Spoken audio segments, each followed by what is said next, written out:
C'est une autre affaire qui oppose Maunda Domingedi Ignace, fils biologique de Magonda et liquidateur de la succession Magonda, contre Maurice Nessayo Madegoa, supérieur provincial de la congrégation des religieux de Saint-Vincent de Paul et responsable de l'asbel des religieux de Saint-Vincent de Paul. Nous sommes cette fois-ci au tribunal de paix d'Ngalema, où la partie citante Maunda Domingedi Ignace acquise par citation directe la partie citée Maurice Nessayo Madegoa et ses six co-accusés de faux en écriture et usage de faux en falsifiant les statuts de l'asbel religieuse de Saint-Vincent de Paul. Dès l'entame de cette audience du 17 juillet 2025, la partie citée attaque l'exploit et le qualifie d'irrégulier du fait que d'autres présumés coupables cités dans cette affaire ont voyagé, voire décédé. Aussi, elle a déclaré comparaître sous réserve. Partie citante doit faire diligence pour retrouver les adresses des personnes qu'elle voudrait citer. Je parle devant votre auguste tribunal. Monsieur Paembe, de même, pas à l'adresse. Monsieur Kogu, lui au moins, habite la RDC, mais à ce jour, il vit pour un petit séjour dans le Congo central, promettant qu'à l'audience prochaine, s'il y en aura, nous disons, parole de l'avocat, que M. Isna Pogu sera à l'audience, comme nous l'avons dit pour les deuxièmes cités.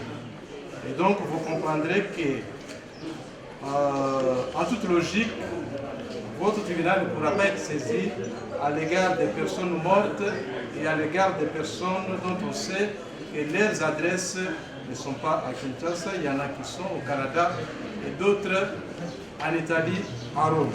Faux, rétorque la partie citante, tout en sollicitant les défauts à charge des autres cités absents à l'audience du jour. Ces allégations ont pour motif d'éviter que votre tribunal puisse connaître de la cause. Puisque les actes auxquels on le reproche sont des actes qui ne datent pas d'aussi longtemps. Revenons pour ce qui concerne les autres qui ont été cités. Depuis que nous avons commencé à nous confronter avec la partie adverse, l'adresse que nous maîtrisons, auquel eux communiquent toutes leurs pièces à l'égard de ces clients, c'est cette adresse numéro 12. S'il y avait changement, il aurait dû le faire au moment où, dans d'autres procédures, lorsque on s'est confronté avec eux, il devait le mentionner. Mais pas du tout, rien n'a été fait. On va plus loin, on nous parle d'un décès. Mais on ne peut pas présumer. Vous n'êtes pas une juridiction de présomption. Je dois présumer puisqu'il l'a dit. Puisqu'ils ont eu le temps de se préparer, que ce soit pour M. Couturier, que ce soit pour M. Poulou qui est à Rome. Mais à Rome, il continue de poser des actes. L'acte de décès, nous n'avons pas vu. Aucun acte, ce n'est que les allégations pures et simples. Nous arrivons ici, issus d'un dossier de 2025 ici, auquel ces mêmes individus ont posé des actes. Vous êtes saisi régulièrement, madame. Votre tribunal est saisi à l'égard de toutes ces personnes. Donc au jour d'aujourd'hui, l'argument ou le pauvre argument apporté par la défense ne peut jamais attirer votre attention.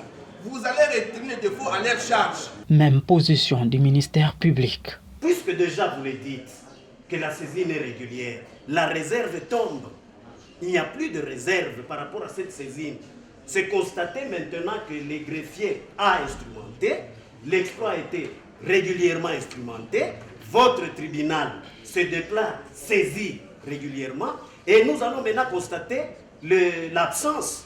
Parce que c'est que lorsque l'argumentation là, c'est la justification de l'absence.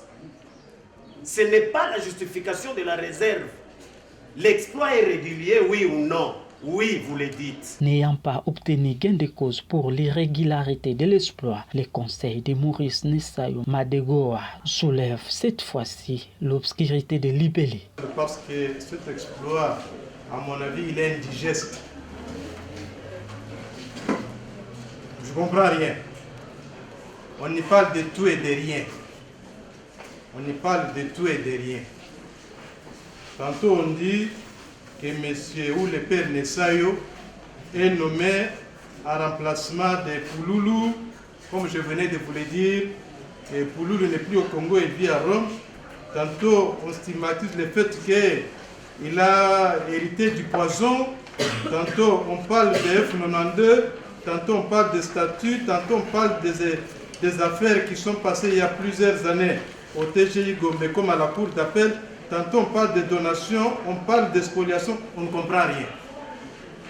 Si vous l'avez entre vos mains, vous voyez que vous essayez de lire, vous risquerez de tomber malade. L'exploit est flou.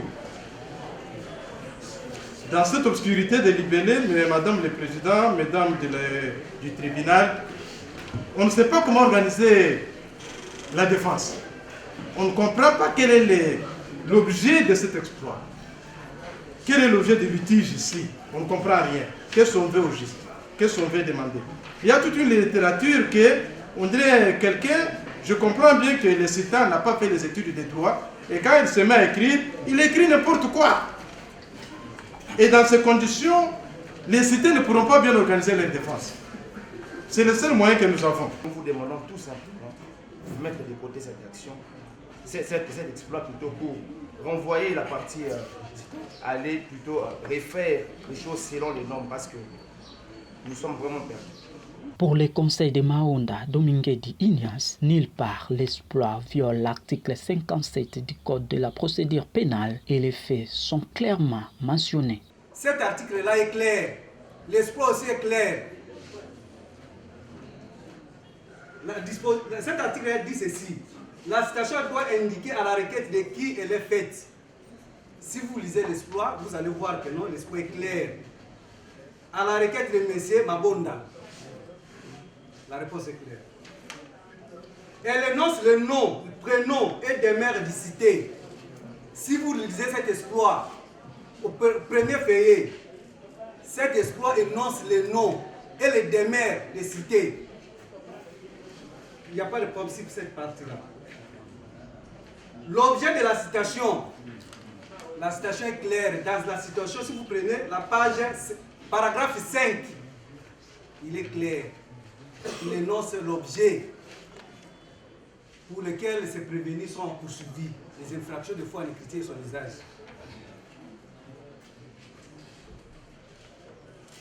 Le tribunal devant lequel la personne citée doit comparaître. Le tribunal pour lequel la personne doit comparaître est connu, c'est le tribunal de paix de Kinshasa-Ngaliema. C'est mentionné ici dans la citation directe.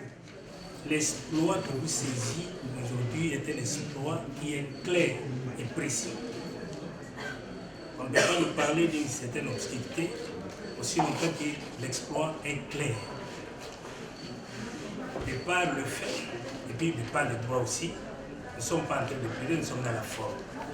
Ce qui nous amène ici, ce sont les fausses pièces que la partie adverse venait d'introduire dans le dossier qui est pendant là-bas au civil.